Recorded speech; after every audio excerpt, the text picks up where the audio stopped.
Imaginez, vous êtes un professionnel du soin ou un aidant familial et vous souhaitez améliorer la qualité d'accompagnement des personnes âgées, qu'elles vivent en structure ou à domicile. Imaginez maintenant, vous êtes transformé en chasseur de risques, immergé dans un environnement virtuel, à la fois réaliste et ludique, à la recherche des situations dangereuses et des éléments à risque de perte d'autonomie pour les personnes âgées. Y a quelqu'un ? Mais qui a éteint la lumière ? Imaginez enfin, vous disposez maintenant d'une boîte à outils, grâce à laquelle vous serez en mesure de proposer des actions correctives des risques et de devenir un véritable acteur de la prévention.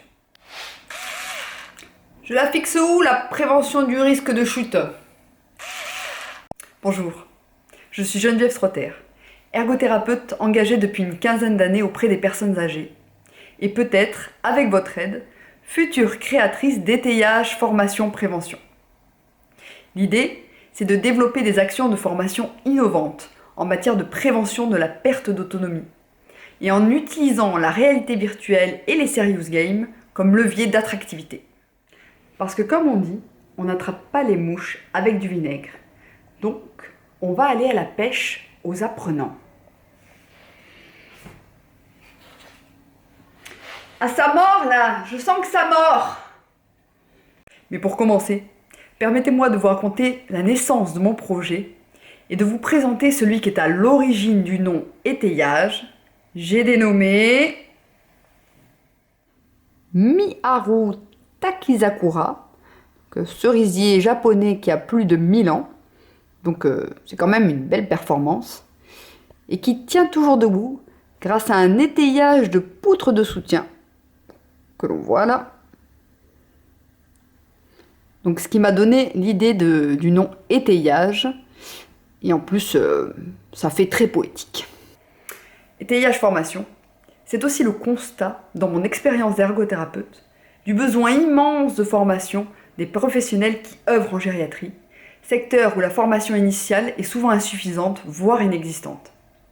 C'est aussi le fruit de mes rencontres avec de jeunes soignants, génération Y ou Z, qui, de par leur passé de rupture avec le système scolaire, n'ont pas du tout envie de se retrouver en position d'élèves passifs devant des PowerPoints surchargés d'informations. En revanche, les jeunes générations sont nées avec le jeu. Il fait partie de leur quotidien. D'où l'idée de la rencontre entre le monde du soin et le monde du jeu vidéo. Entre le monde de Geneviève Strotter, ergothérapeute qui cherchait une approche pédagogique innovante pour capter l'attention des soignants, et le monde de Marc Cancemi, fondateur de Creative VR 3D, spécialisé dans la conception d'applications en réalité virtuelle. Pour l'amorçage et le développement de mon projet, j'aurai besoin de votre aide. Car pour être tout à fait honnête, les mots benchmark ou typologie de client ne font pas tout à fait partie de mon vocabulaire. Benchmark. Belle-maman me dit « Tu ne vas pas quitter ton poste en CDI quand même ?»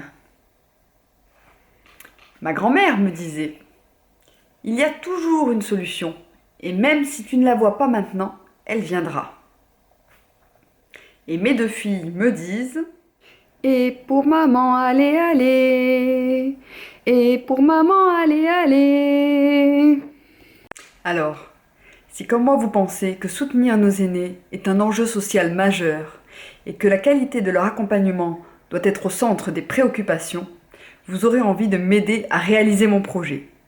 Je compte sur vous!